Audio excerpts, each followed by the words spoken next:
Right? Yes. How many times have you been taken in picture? Many times. Do you want us to do anything? Sing?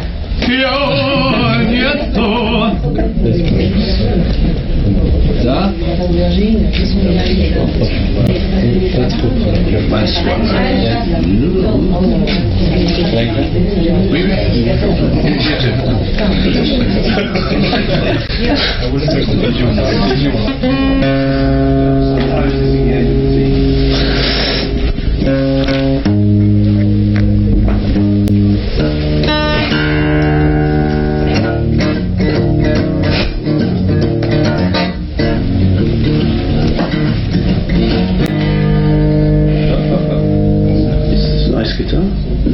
Japanese, huh? Yeah, it's supposed to be a good one. Yeah.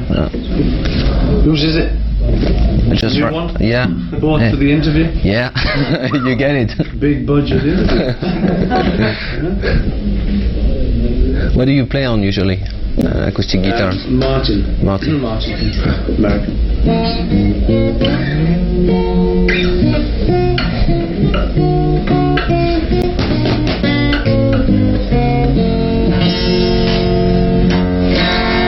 You want to play something, or we'll do the really. interview first? Not really, yeah, let's do an interview. Okay. Let's do an interview. What I'll leave that. Nice. You're going to sit back there? Yes. Ça va, c'est bon pour le regard? Non, ça va, oui. Is that alright? Oui, ça va. Comme ça. Tu me dis quand t'es cadré? On y va. Okay, so the first thing I need from you is to say hello, I'm on the Rapido program and welcome to the show or something. In English? Yes, looking at the camera. Tell me what. Like, you're looking Rapido, I'm Paul McCartney and... On peut avoir le silence de... Oh. Silence in the street. Paul McCartney, and you're watching the Rapido show. Yes. Up to the camera. Hello, this is Paul McCartney, and you're watching the Rapido show.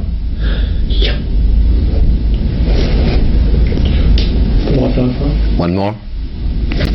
Hello, this is Paul McCartney, and you're watching a Rapido.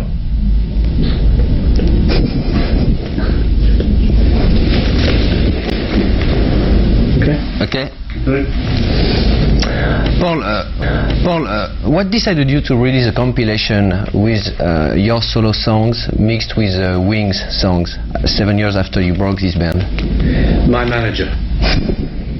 Basically, he said to me it would be a good idea to make a compilation album like this. I was making a new album, but he thought it would be a good idea to do this and then make the new album because it would give me more time for the new album, so I didn't have to rush.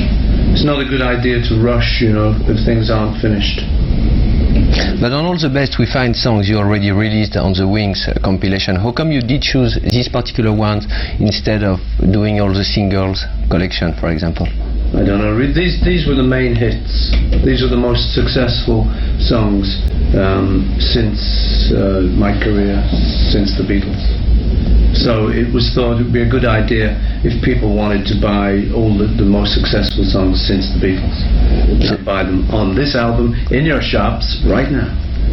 And did it give you time to work on a new thing? Yeah, that was the idea, to give me a little breathing space, because what I can do, I now have a little bit of time now, and I'm writing material and working with people. And so I don't have to hurry, really. Otherwise, I might have had to just get stuff together quickly and put out stuff that I didn't really like. So it's nice now. I can just take a little bit of time and make sure that I really like what I'm going to do. Could you give us a few details on what's going to be the next career? On the new stuff? Well, at the moment, I'm sort of trying to find what I want to do. Which is the idea of having a breathing space. But I'm writing with Elvis Costello at the moment, which is quite exciting, quite good fun, because he's a very good writer.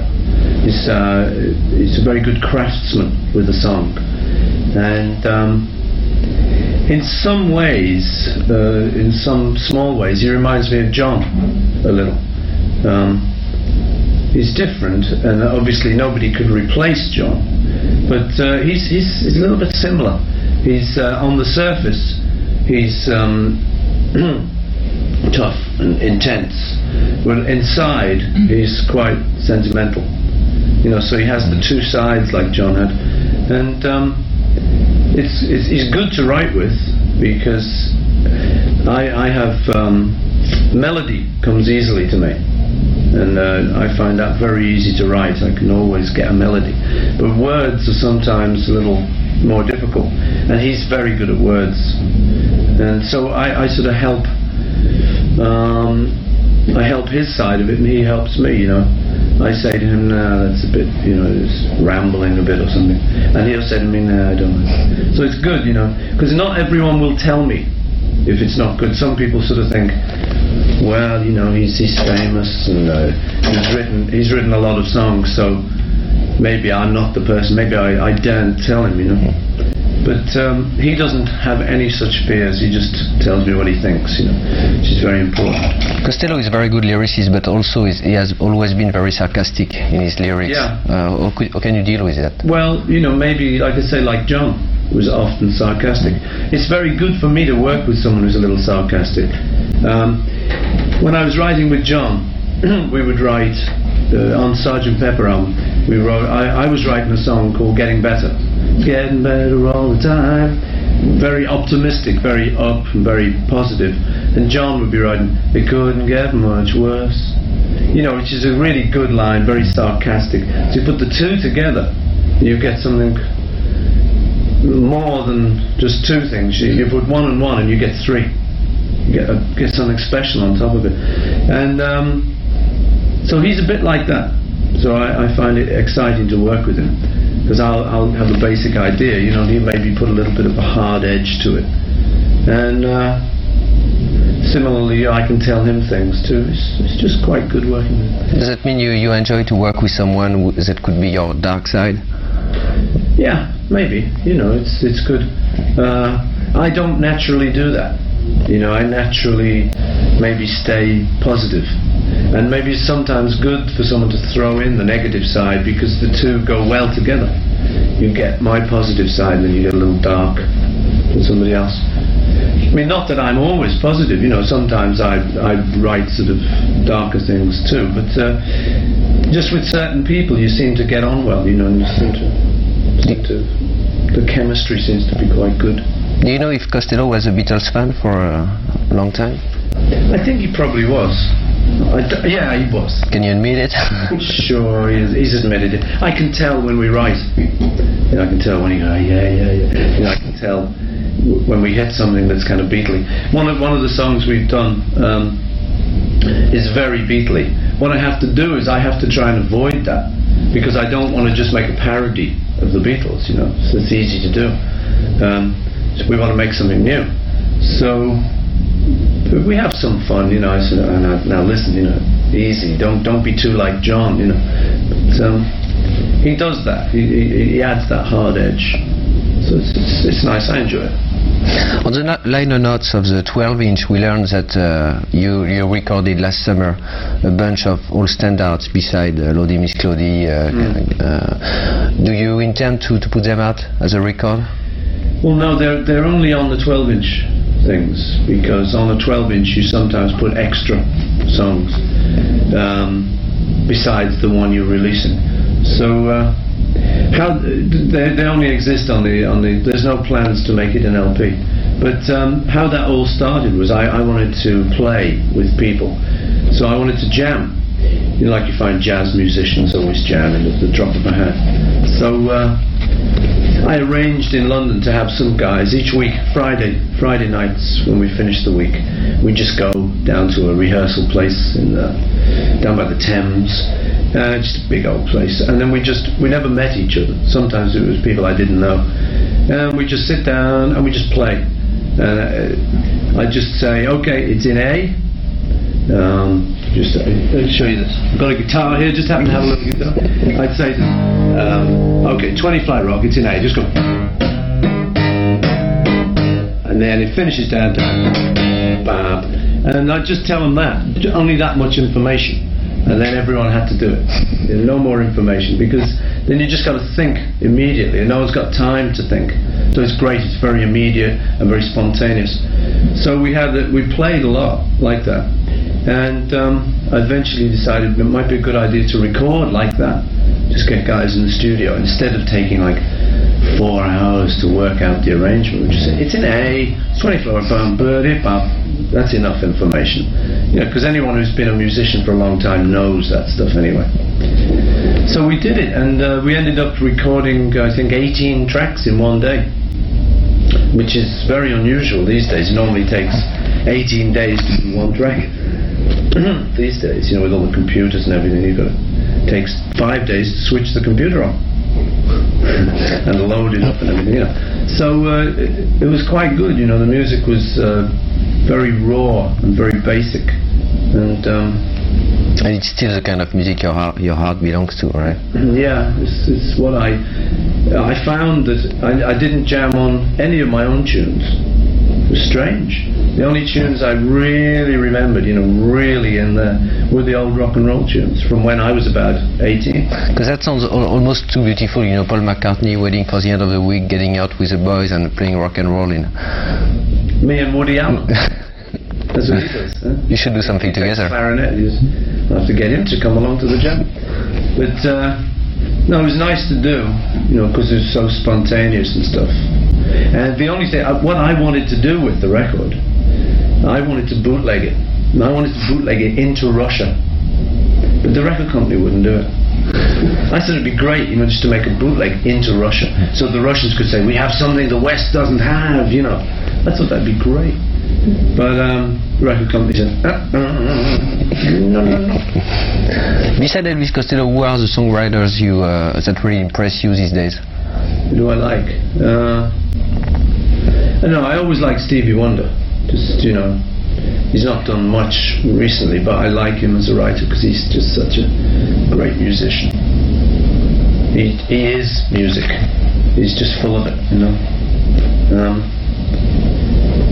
In the new generation? Writers, I don't know really. What about these two people from Squeeze that were labeled? Yeah, they're very good. They were the new Lennon McCartney, but they are. There's a lot of good people around, People are always, through my career, people said, how do you think music is now? Terrible, yeah. They want me to say, it was great then and it's terrible now. But I don't agree, I think there's still some very good people around, writing some good stuff. After the selling of your publishing rights, what were your reactions when you happened to know that songs such as Revolution were used for Nike commercials, for example? It's a difficult question, because in one way it devalues the song. I think many people who had memories of Revolution and John singing it, they want to leave that as the memory. They don't want to start thinking of it as a car commercial, who needs that? So in one way, and in most ways, I don't like it, because it sort of changes what the Beatles thing was. But it's difficult because they offer a lot of money to the publisher. The commercial pressures are huge, and if they want a song, they pay huge amounts. It was very difficult for the publisher. I published some Buddy Holly songs, and with Buddy Holly songs, I don't mind letting one or two of them go to the commercial, sometimes. So I can't really say it's okay for Buddy Holly songs, but it's not okay for the Beatles. But that is how I feel. It's a little difficult because you're stuck between two things. Yeah, because by the Beatles' time you wouldn't let them be used like this. Well, that's the main difference. See, Buddy Holly was interested in commercials, and he used to do commercials. He used to sing choral records, and there's some recordings exist of him doing commercials. Whereas with the Beatles, we never did commercials. We had big offers. You can imagine Coca-Cola, what they would have paid, to get the Beatles in Coke. I won't sing it, but so we never did that. So that's another thing. It goes against that grain, What can you do? We don't have the control. You made a lot of different videos and the new one, Once Upon a Long Ago, mixes real shooting and animation. How did you get this idea? Can you give a few comments on it? Yeah. To me, that song is about now and long ago. The verses where it's the live action.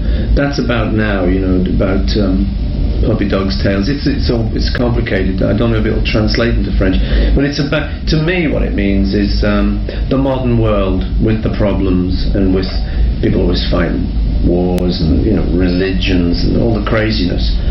And then the other bit, the chorus, is about once upon a long ago when we were children and when it was Christmas and when you didn't think about anything like that. I mean, when I was a child, they had the Suez Crisis, the Suez Canal, and I never noticed it. You just used to see it on the television. Crisis, but if you're kids, you don't have to look at that. It's the parents that have to look and be serious, crisis, because they know what it means. We didn't know. So those days were quite carefree. You didn't really have to think about that stuff. I certainly didn't. So to me, that's like animation. I directed it with Michael Ross, and I thought that those bits were like a dream, like a beautiful coloured dream from your childhood. So that's how we made it. And then the other stuff is just black and white, very straightforward. And that's the modern. How do you look